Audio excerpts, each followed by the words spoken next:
And they often did dueling in these kind of clubs. That was a big thing in German universities, to duel and scar each other and all that sort of stuff before World War I. That's why you always see German sort of officers with scars on their faces, because in the university frat, I don't want to say frat dick, but frat society, if you want to call it that, they were, you know, student clubs of different kinds. That's what they did, things, drinking and dueling. Herzl was somewhat taken with that. But I must tell you that in the Vienna I knew, I went to Vienna around 1958 after I got out of college. I met a lot of people doing their doctorates in Vienna, and to do a doctorate in Vienna was really like doing almost an MA here in America. You know, you just finished up your course and did a little extra work and you got a doctorate. Wrote a thesis of some kind. You didn't do what Americans put people through for master's and doctorate program. You didn't have to do like 30 extra units for your master's and 30 more extra units for your doctorate. You just, you know, you did your BA and then you want to write something extra, you got a doctorate. So getting a doctorate in Vienna was that way up until any time that I experienced it. So that doesn't say a lot. It means that, you know, he'd gone to the university and was, you know, a little bit higher than just plain university. Same in England. In England, the way it used to be, it's changing a lot now. You could go to Oxford, get a BA, and then after a year, you could pay a certain amount of money, and then they'd give you the MA. You didn't even have to study it. You just have to pay a little extra money after a year, and they'd give you the MA. I mean, that's why these guys in Dead Sea Scrolls studies, some of them who have MAs from Oxford, I won't name who the people are, you know, they've just basically done a BA. Well, I will name them. Strugnell, for one, who was head of the Cumberland Publishing, but he only had a BA, and he's a professor at Harvard.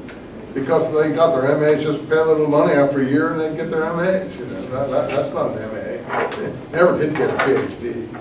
And so I'm not necessarily that one should or shouldn't. I'm just saying that is, you don't realize that some of these European degrees aren't like what the hell they put you through here in America for these degrees. And you should realize that. So don't put down the education, maybe you should put it down, but that you get, you pay in blood for the education you get. They put you through the ringer here for higher degrees. Anyway, so they wouldn't give them up so quickly. Look, he practiced a little bit, and then he liked the idea of being an essayist. They call here a feuille. It's a French word, feuilletonist. A feuille means a papier writer, someone who writes papers. Anyway, and he also liked the idea of possibly of writing a novel. He thought Disraeli wanted to be a novelist too. They all seem to want to be novelists. And at one point he says, well, even if this idea doesn't work, I can write a novel about it. He says at one point. He's a romantic and so on. He's a totally secular person. I don't think you would call him reform, conservative, or anything. He's just a totally secular Jewish person.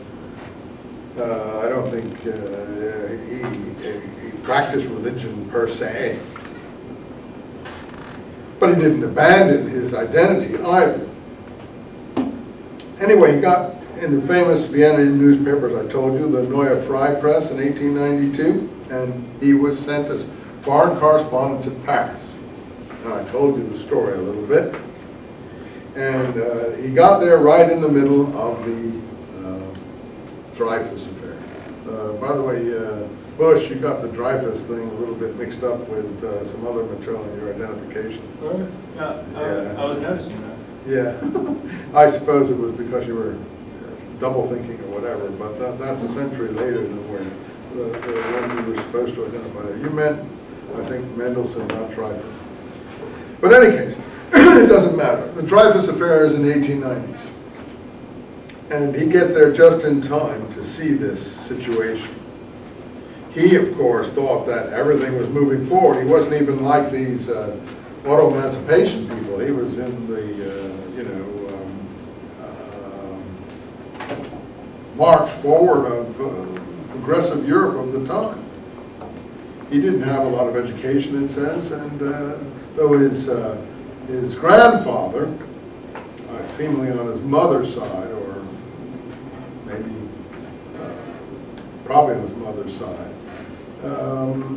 did admire the writings of Alkali, the one that we read earlier. you see here that he was in a fraternity, as you might call it. In any case, when he got to Paris, this Dreyfus thing was underway. He gives you the dates. 1894 is when the Dreyfus affair began. The middle of 202, you see, he gives you the whole date structure of it.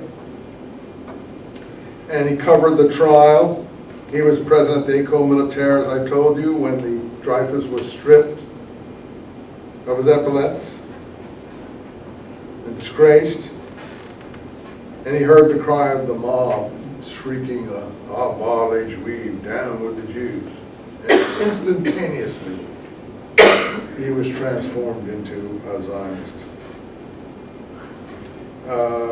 First he tried to go to rich Jews, like this baron known as Baron Hirsch, who was involved in founding a lot of Jewish settlements in the New World in Argentina and places, to send poor Jews there. And he found he wasn't impressed with Herzl's idea of a state.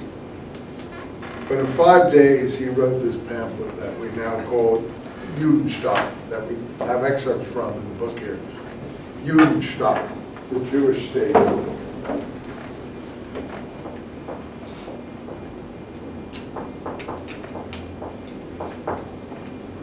Judenstaat,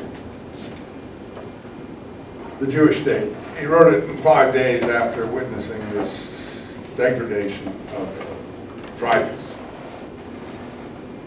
And he was also addressing it to the Rothschilds, always thinking of the rich people were going to help. And of course, they're the last people who were ultimately going to help. Well, they helped a bit, but they weren't interested in this idea. And you see, he thinks he's discovered it, but we've already seen it's not new with him. But he is so possessed, often like I've encountered a lot of rip-off artists in my field. They're so possessed with the idea that they think that they've come by it themselves, but it's come through by osmosis. But still he's passionate to the point that he has more success than anyone previously. I have the solution to the Jewish question. I know it sounds mad, 203 at the top. At the beginning I shall see there is the Jewish question. Pinsker is writing about it. Hitler is worrying about it. It sounds mad, and I will be called mad, until the truth of what I'm saying is recognized in its shattering force. See, he can write, and maybe some others really maybe can't write, as a journalist or an essayist can write. So I think